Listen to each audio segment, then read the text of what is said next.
I'm obviously the first person with the Neuralink implant. It's life-changing, it really is.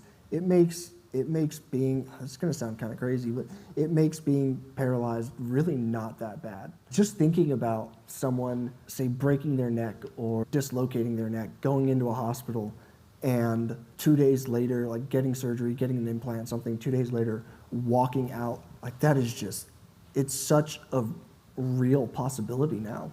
And that it makes me like so happy that other people don't have to go through this. It's everything I could have ever asked for, and to be a part of it and to be helping in some way, to be able to be useful in some way, it completely changed how I live. I'm waking up at 6, 7 in the morning just excited for the next day, and that's something that I never thought would happen to me ever again. It's more than I could ever ask for. So thank you guys. Thank you so much. Welcome everyone, welcome. I think we all know what this All Hands is going to be about. We have a very, very special guest. I've been calling him VVIP.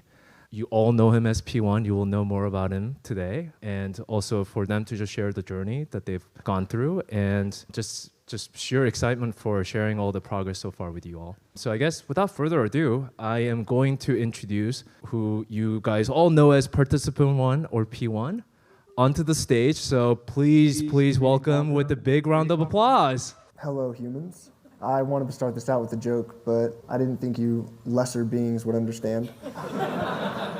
So I'll just hop right in.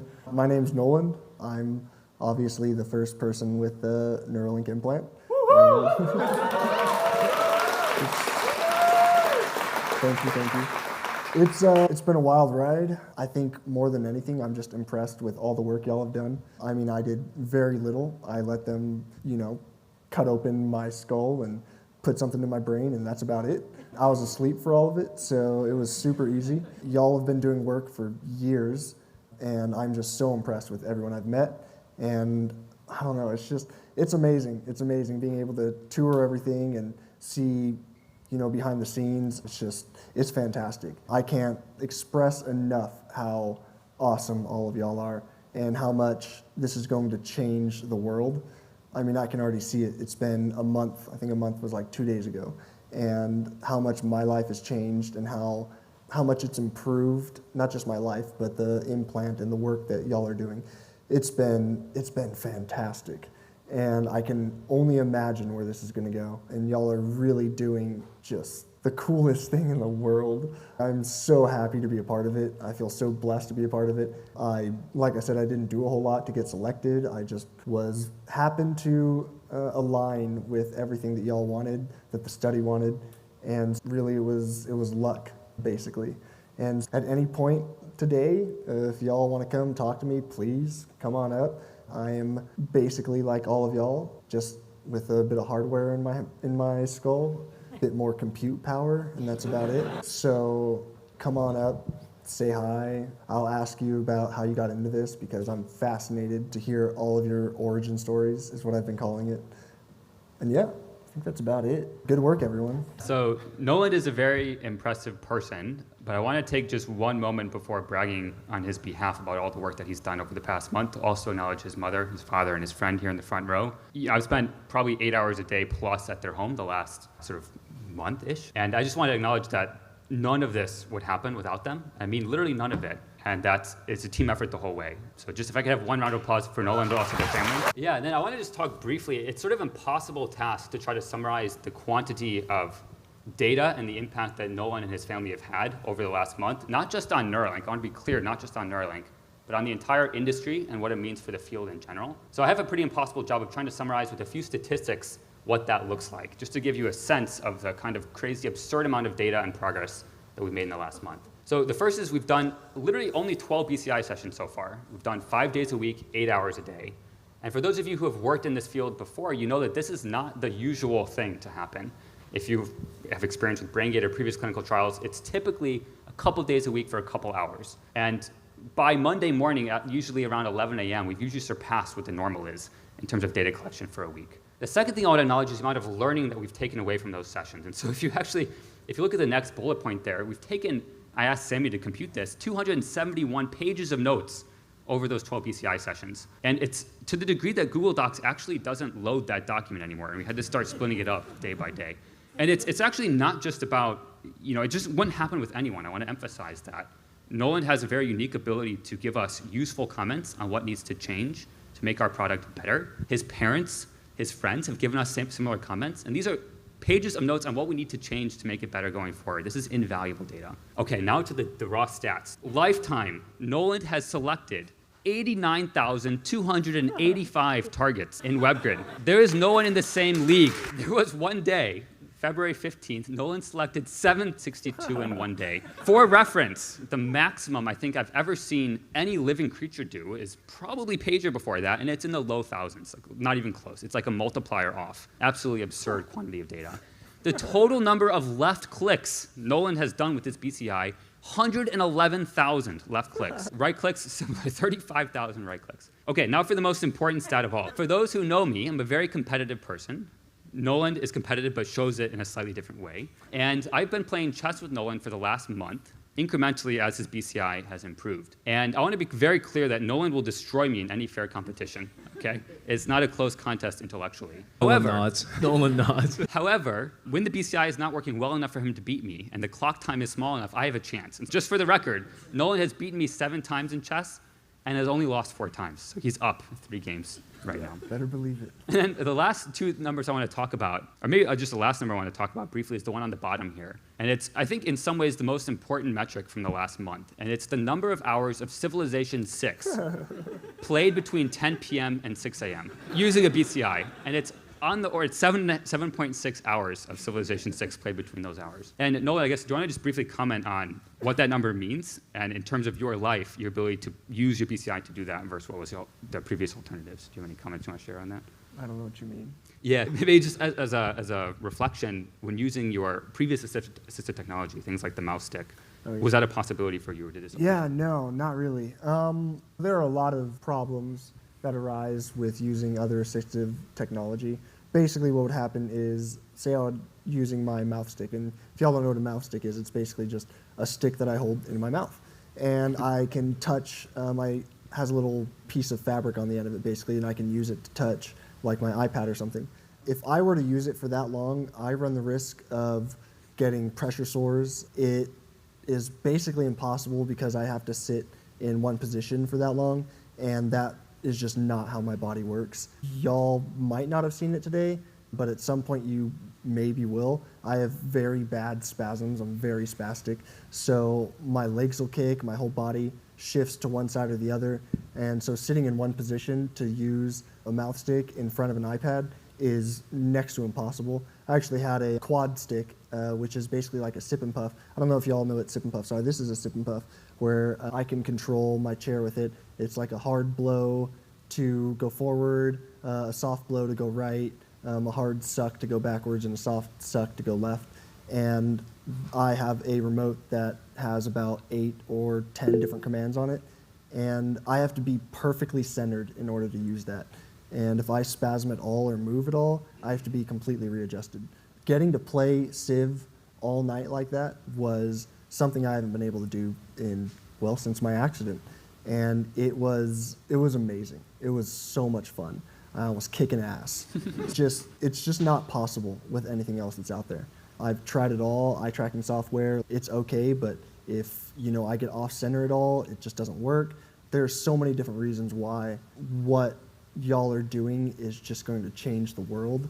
It's going to change how people like me are able to just live their lives. It's incredible. I can't even describe it. I'm at a loss for words at the impact y'all are making.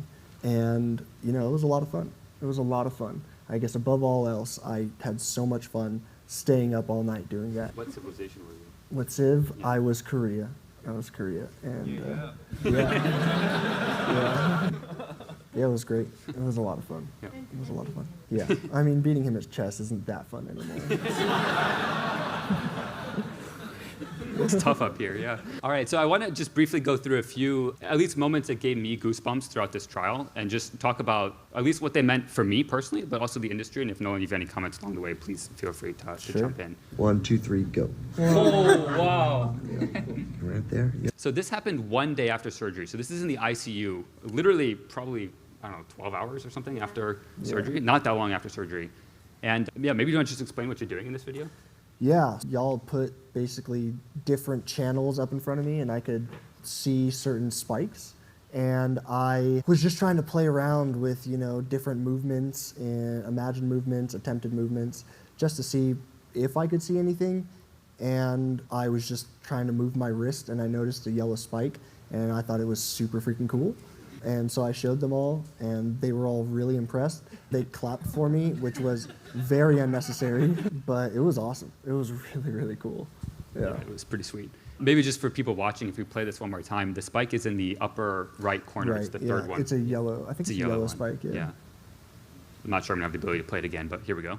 Whoa. Can you do that again? Yep. 1, 2, 3, go. Oh, wow. Right there. Yep.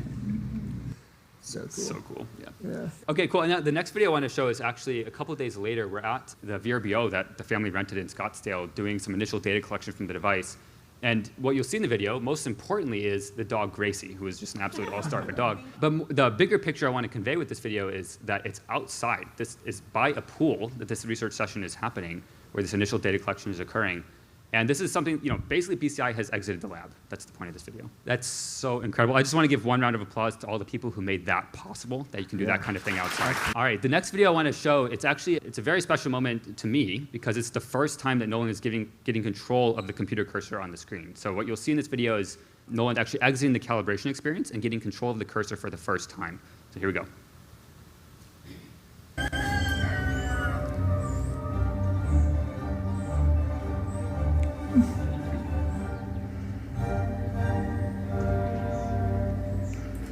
Yeah, I think the main point I want to take away from that is just the last comment that Nolan had there. I think I can do better. It basically summarizes his work during this entire last month. Okay, the next video I want to just briefly walk through happened actually it happened on the first day of him being able to use his BCI. And I'll play the video and then explain what it is afterwards. So I think the significance of it will be more clear once you've seen the video. Here we go. No, I think I like it. Oh, well done, man. He's a new world record holder. I thought it was higher. I thought I would have to get to 5 or something. Oh my gosh, that's crazy. Yeah, so I think this is a remarkable technical achievement, but the thing I want to highlight about this is actually that this happened on like hour 7.5 of that day. And I just want to call out, again, this is not a typical thing to have the kind of determination and grit required to do this, and it's just a remarkable testament to Nolan that on the very first day he had access to this thing, he blew the previous thing out of the water. It's ridiculous. So yeah, one big hand for Nolan, please.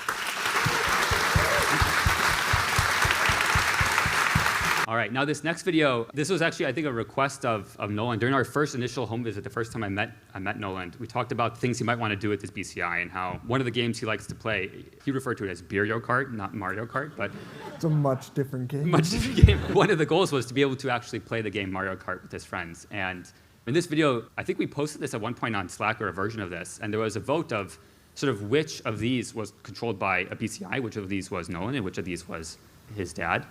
And I'm not saying anything about his dad's skill set, but in some ways it's kind of like a Turing test for BCI. If you can't tell the difference, this is a remarkable achievement, and again, a testament to Nolan's ability to figure stuff out blazingly quick. And I'm going to hold off until the end to say which is which, but here we go.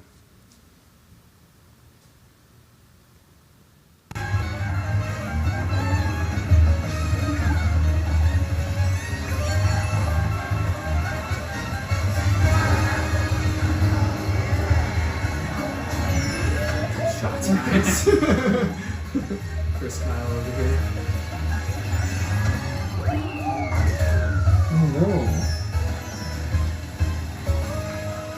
Oh All right, so Nolan was the guy on the right, the one who sniped that dude with the green shell halfway through.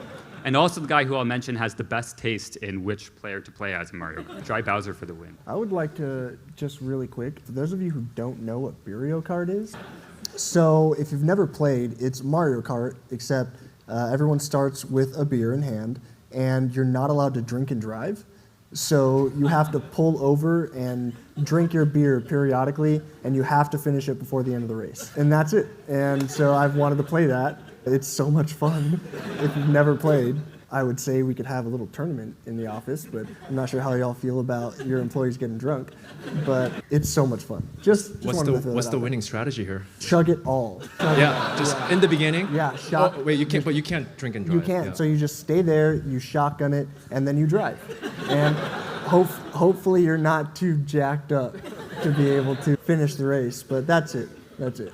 It's so much fun. Okay, that's it. Yeah, maybe we'll have that set up later. Yeah, okay, okay. I'll play you.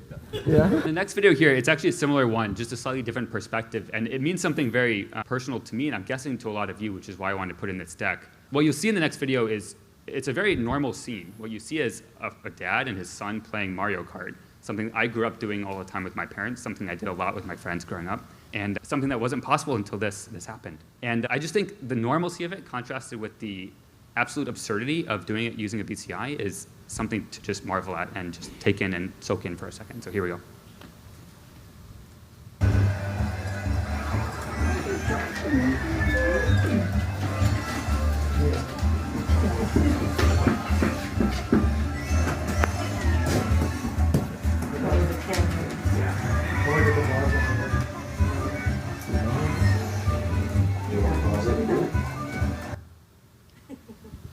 It still blows my mind that Yoshi here has been controlled without moving any hand at all. It's just completely using BCI.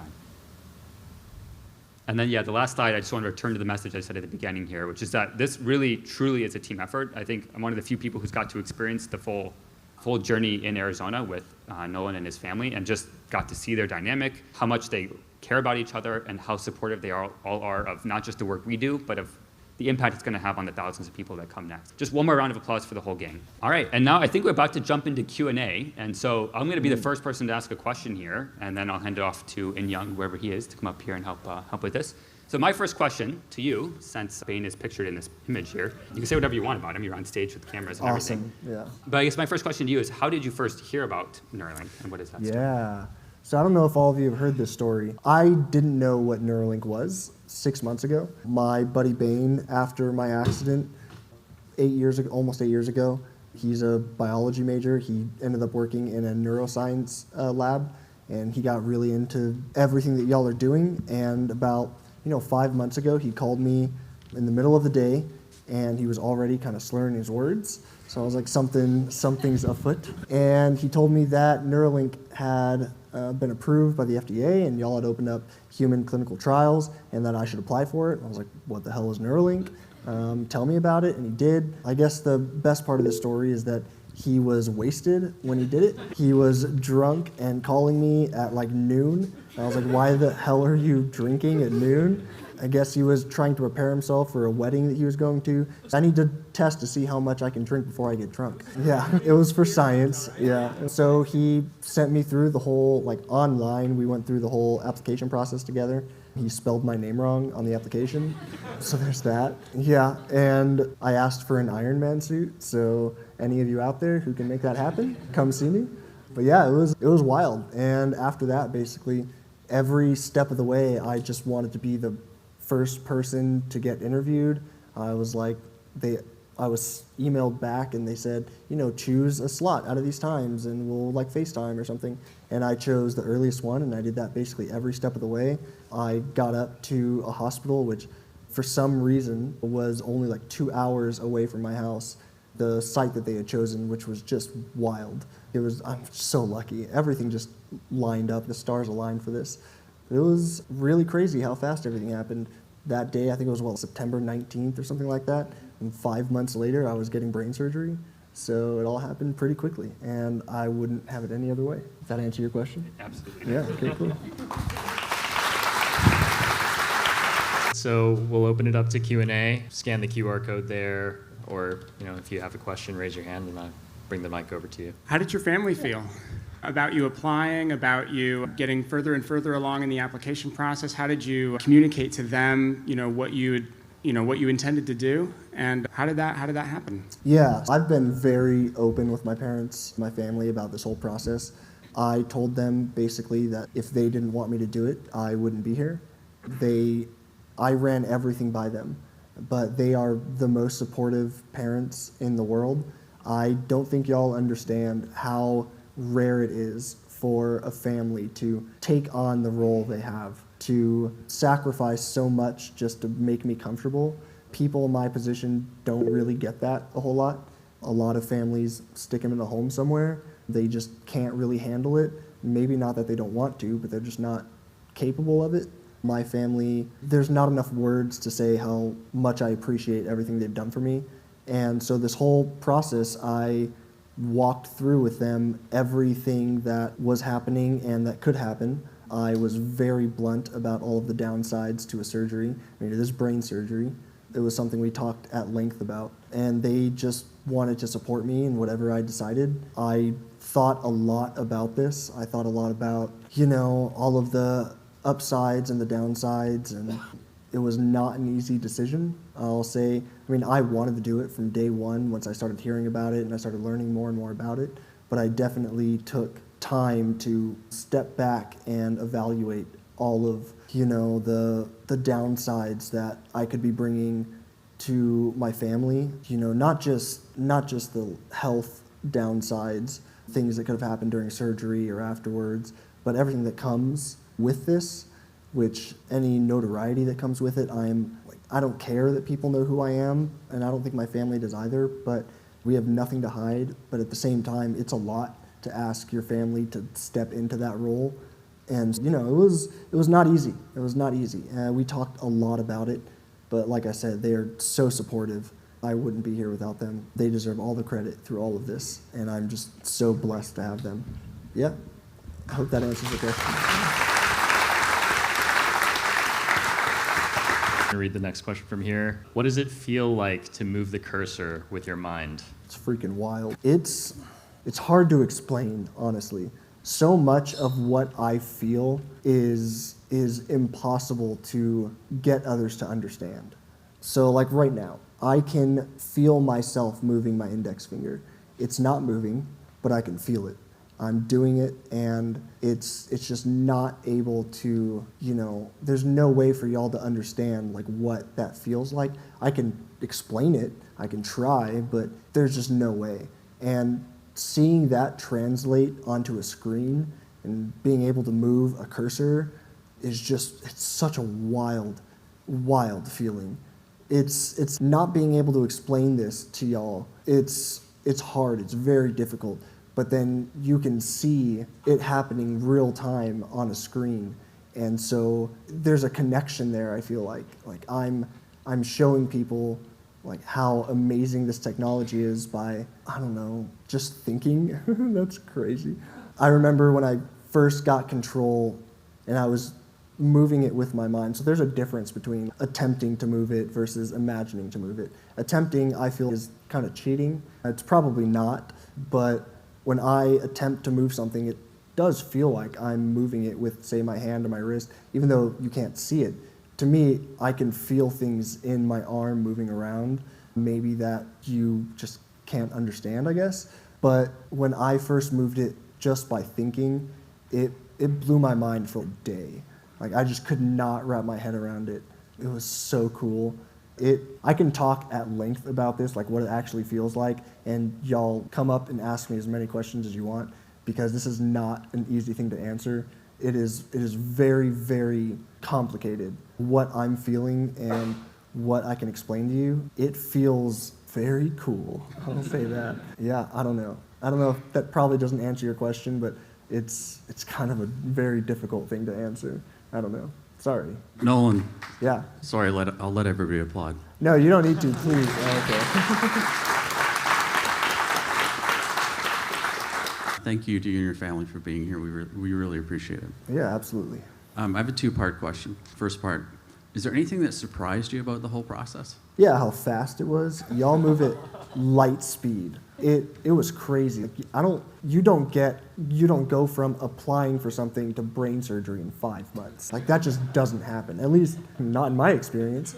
It was crazy how fast everything moved. And I think everything was basically set in stone kind of around December. So that was, 3 months after I applied. And then there was just a lot of waiting around. I know that the clinical side of things wanted to interview more candidates and see if there was someone that was better than me. Good luck with that. So, but it was crazy. It was crazy how fast everything moved. It just kind of blew my mind. Also, just how awesome everyone is. It's not like I was expecting all of you to suck. Like, don't get me wrong. But everyone that I've met has just been so impressive and so amazing, and y'all are so accommodating to me and my family. Every step of the way, it's been amazing. You should be very proud of what you've built here and the people that y'all have chosen to have around. It's just, y'all are among some of the greatest people I've ever met in my life, and like that shouldn't be just kind of glossed over, I guess. Y'all are really incredible.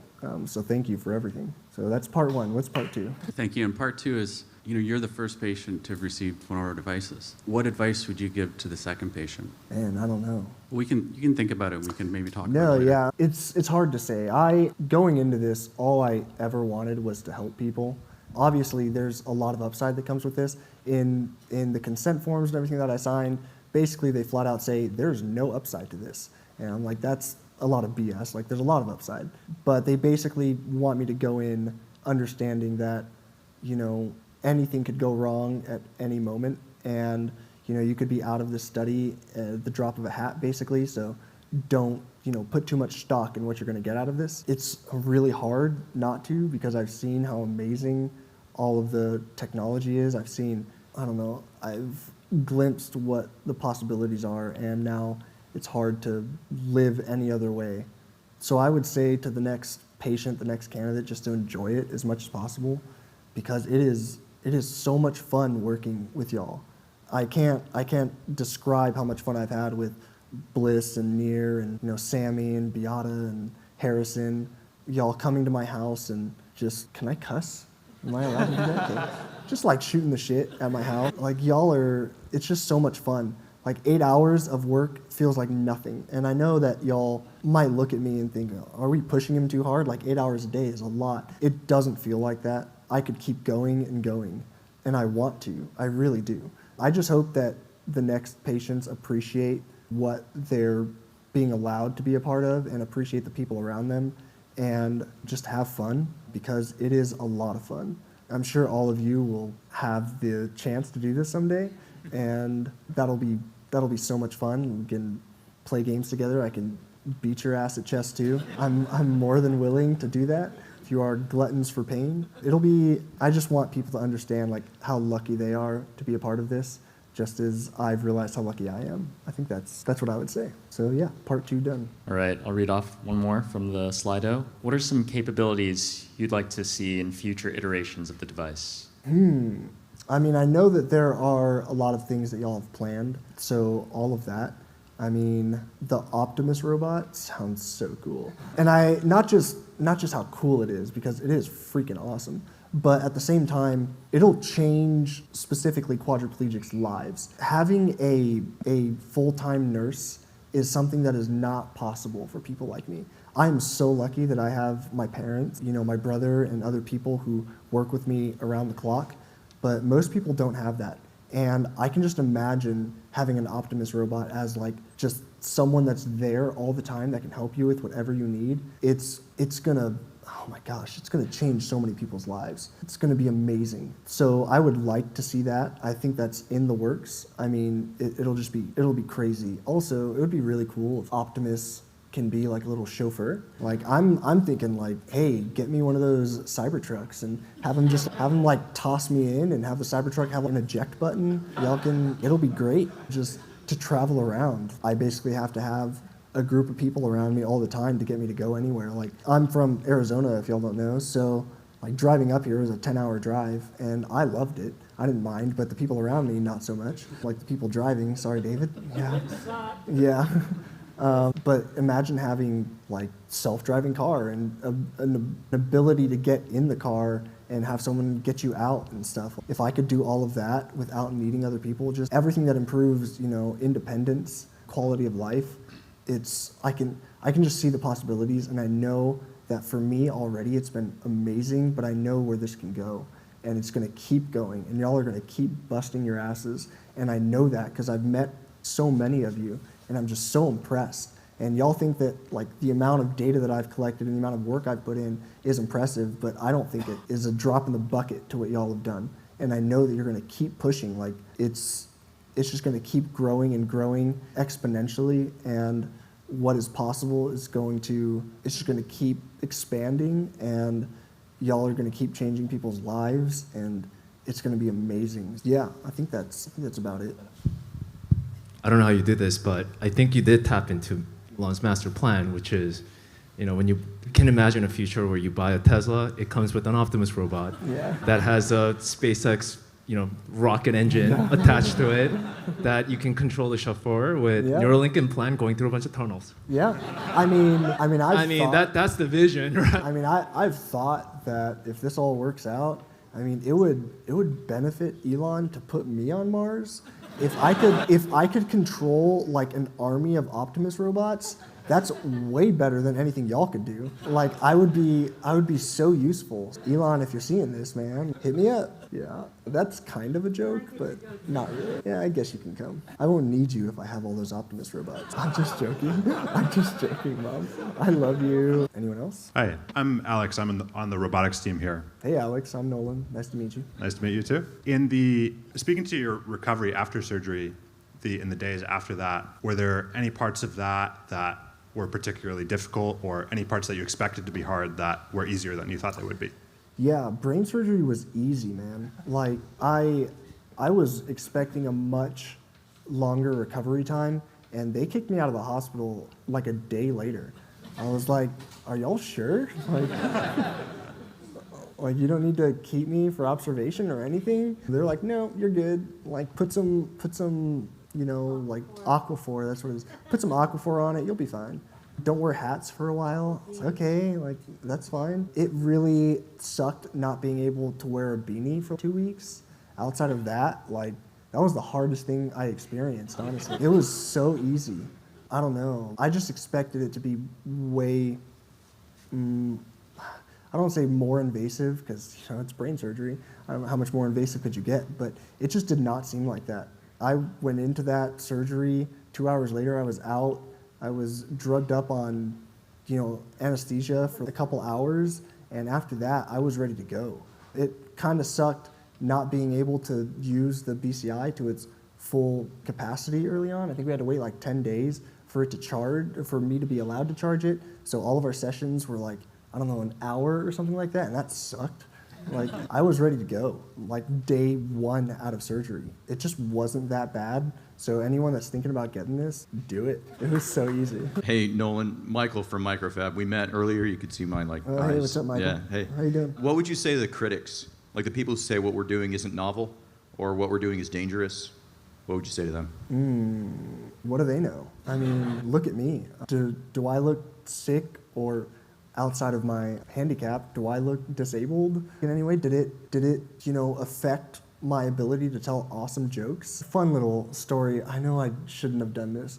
Right out of surgery, the first time I saw my mom, she walked in, and I looked at her and I was like, "Who are you?" She was not happy about that. It lasted about 3 seconds. She looked at the doctors and was like, "What did you do?" I was like, "I'm just kidding, Mom. I'm still paying for that, I think." But I mean, it was, I've heard a lot of people say a lot of bad things about it. I mean, I was on, X for 5 minutes at one point, looking at people call me the Antichrist and stuff. It's funny because they just don't know. They don't know how amazing this technology is, how little recovery time it took, just how easy the whole process was. I mean, granted, maybe because I'm P1, everything was just so smooth. Y'all freaking move mountains when you need to, and that's amazing. But this is just, it's such amazing technology, and it was so simple that I feel like this thing should be out on the market today. I know y'all have a lot to do, and there's a lot of improvement to come, but like after that surgery and after that first day, I broke that world record and continued to break it like every day for a week straight and just kept climbing. Like they should have looked at that data and been like, all right, like that's enough. We can stop the study now. That's how I feel, at least, and how much it's helped my just life already, like my quality of life. Like, I freaking played Civ for 7 hours one night. That was awesome. Like, I would never be able to do that otherwise.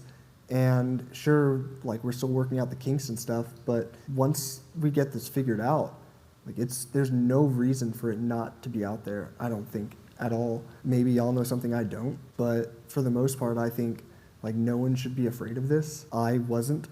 I mean, the amount that y'all put my mind at ease even before the surgery was incredible. I was not worried even going into the surgery. I was just excited to get to work, honestly. You know, like, just get over it, you know? Yeah. Does that answer your question? Yeah, for sure. All right. So do you feel the implant in any way? Yeah, I mean, we have whole conversations together. Sorry, that's a bad joke. People are gonna think I'm actually crazy. No, a little bit. I mean, I can feel it when people bump up against it or something. There are certain things that I can feel, you know, I don't know, it's hard to describe. I mean, there's something in your brain. You can feel it a bit, but not as much as I would have thought. I would have thought it was just a feeling that you'd have constantly, and it just doesn't go away. I mean, I'd read a lot of the negative stuff about this before the surgery, about, you know, all the terrible things that y'all were putting the monkeys through and how awful it was, you know, monkeys like picking out their implant and rubbing it on the ground and all sorts of stuff that just, after talking with the monkey people today, I realized how just wrong all of that is. I'm glad I asked, because now anyone that asks me about it, I can just say, y'all are a bunch of idiots. Like, those monkeys are taken care of. They get better treatment than I do. I've been asking since day one for banana smoothie, and I still haven't gotten it. So just like to throw that out there, guys. But outside of that, I don't feel it at all, really. Like, very, very minimum impact on my life or anything. Yeah, I think that's about it. All right, we'll wrap with these last two questions. Was there some particular wow moment of amazement that you experienced that you didn't expect at all after all the discussions and implant early trials?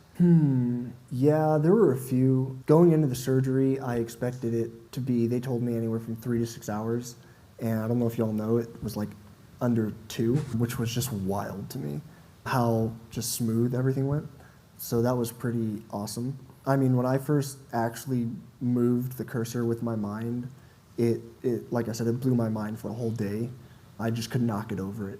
I mean, I knew that this is what the plan was, I guess. I knew that this was the whole goal of it, but I was like, okay, but how real is this? Am I actually going to be able to control something with my mind? And when I did, I was like, all right, sounds good to me. It was really, really cool. That was a pretty big wow moment. Yeah, I don't know. Playing Mario Kart and coming in second, like, repeatedly, kind of blew my mind. I didn't think that would be possible, like, a week into having it.